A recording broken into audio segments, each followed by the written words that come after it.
Sagrada. Ngunit wala kaming makita. Bukas nakilala. Kagalang-galang na gobernador. Nangangahulugan lamang na ang nasasakdalay na nagaran lamang patungkol sa kapangyarihan ng gobernador. At hindi kailanman humahamon sa Romanong pamalas. Magkagayon man. Ang hangarin ay hindi nagkakaiba. Hindi rin maaaring magkaroon ng pagkakahati-hati ng kapangyarihan sa Judea. Ang bayan. Kailanman ay kailangan lamang na magkaroon ng isang Panginoon. At ito ang nais ko marinig. Ang mga pagkakasala ng taong ito. Nagsasabi niya sa bayan. Hari daw siya ng mga udo. Bago pala yun na tao. Pandarat walang to. Ang buong bahay ginugulo. Siya raw ay haring tambing.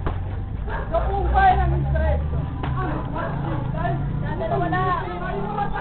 Awin din lapang kalabas. Ang tugot sila po.